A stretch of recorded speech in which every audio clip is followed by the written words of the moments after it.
लेकिन नमाज नहीं पढ़ने देंगे सड़क पे। பாருங்க, நான் முன்ன கூட சொல்லியிருந்தேன், சாலையில் நீங்கள் நமாஸ் படிச்சீங்கன்னா என்னால் ஹனுமான் சாலிசா படிக்கிறத தடுக்க முடியாது.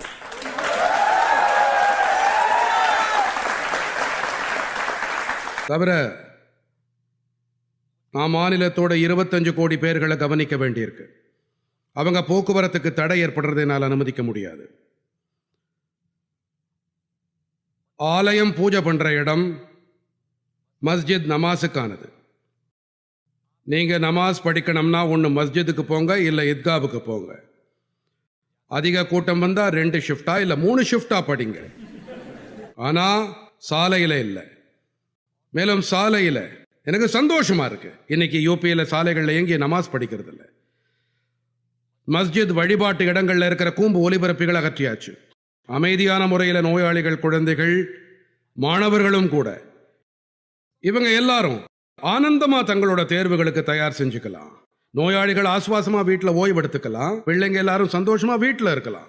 காட்டுக்கத்தல்ல நோயாளிங்க, குழந்தைங்க எல்லாருக்கும் உளைச்சல். தேர்வுகளுக்கு தயாராகிற மாணவர்கள் கருத்தூன்றி படிக்க ஆரம்பிக்கல, எங்கிருந்தாவது சத்தம் கேட்கும், அவங்க கவனம் சிதறி போயிடும். எத்தனை கஷ்டம் பாருங்க. இப்ப யூபியில் இதெல்லாம் கிடையாது. ரொம்ப அமைதி, ரொம்ப அமைதி, ரொம்ப அமைதியான சூழ்நிலை. யாருக்கும் எந்த கஷ்டமும் இல்லை. ரொம்ப அமைதியான முறையில் எல்லா நிகழ்ச்சிகளும் நடக்குது. மேலும் இது எல்லாருக்கும் சமமான முறையில் அமல் செய்யப்பட்டிருக்கு. பெரிய பெரிய நிகழ்ச்சிகள் நடக்குது.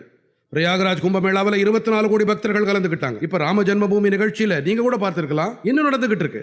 இதுல ஒவ்வொரு நாளும் தேர்தல் அறிவிக்கப்பட்டதுக்கு முன்னாடி வரைக்கும் நாளொன்றுக்கு 3 லட்சம் பேர் வந்தாங்க.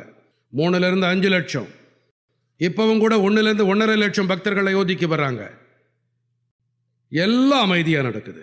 எல்லாரும் ஸ்ரத்தையோட வராங்க, தரிசனம் செய்யறாங்க, சந்தோஷமா போறாங்க. யாருக்கும் எந்த பிரச்சனையும் இல்லை. எல்லாரும் உணர்வு ரீதியா கலந்துக்கிறாங்க. அயோத்தி பத்தி அவங்க கேள்விப்பட்டிருக்காங்க. இன்னைக்கு அயோத்தி நேர்ல பார்க்கும்போது ஆச்சரியப்படுறாங்க. அயோத்தியில 4 லேன், அயோத்தியில 6 லேன், அயோத்தியில சர்வதேச விமான நிலையம். விமான நிலையமும் மகர்ஷி வால்மீகி பெயர்ல. அதோட உணவு விடுதி அன்னை சபரி பெயர்ல. ஓய்விடம் நீங்க பயணிக்க நினைச்சா அது நிஷாத்ராஜ் பெயர்ல.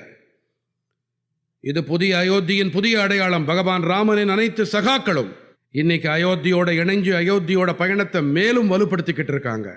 மேலும் அயோத்தியில ராம ஜென்மபூமியில் அடிக்கல் நாட்ட பிரதமர் தானே வந்ததோட பிராண பிரதிஷ்டையிலையும் 11 நாள் அனுஷ்டானங்களையும் முடிச்ச பிறகு பகவான் ராமனோட தொடர்புடைய பவித்திரமான இடங்களுக்கு போய் அதுக்கப்புறம் அயோத்திக்கு வந்து தன் கைகளாலேயே பிராண பிரதிஷ்டை செஞ்சு முடிச்சு ராமன் தேசத்தின் அடையாளம்னாரு.